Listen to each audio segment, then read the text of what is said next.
अस्सलाम वालेकुम। आप देख रहे हैं पीए न्यूज एचडी और मैं हूं आपके होस्ट सादिया बतूल। शामिल करते हैं आज की अहम खबर शामिल करते हैं महर ज़हूर अहमद से। शहबाज शरीफ की तियानजन के सनती इक्तिसादी शोबे से वाबस्ता वफद को दौरा पाकिस्तान की दावत।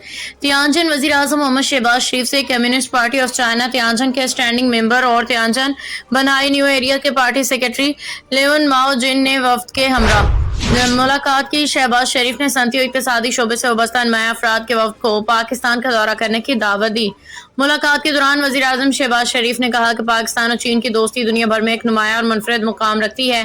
चीन और पाकिस्तान हर मुश्किल में एक दूसरे के साथ खड़े रहे हैं। शहबाज शरीफ ने कहा कि पाकिस्तान की इक्तिसादी और समाजी तरक्की में चीन का इंतहाई अहम किरदार अदा किया। चीन पाकिस्तान इक्तिसादी राहदारी ने पाकिस्तान में तवानाई के शोबे की तरक्की और बुनियादी ढांचे की तामीर के हवाले से नुमाया किरदार अदा किया। वज़ीर आज़म का कहना था कि चीन पाकिस्तान इक्तिसादी राहदारी के फेज 2 में स्मार्ट सिटीज ज़राअत सनती के हवाले से ताउन और नेक्स्ट जनरेशन टेक्नोलॉजी इंडस्ट्री पे खास तवज्जो मरकूज की जाए।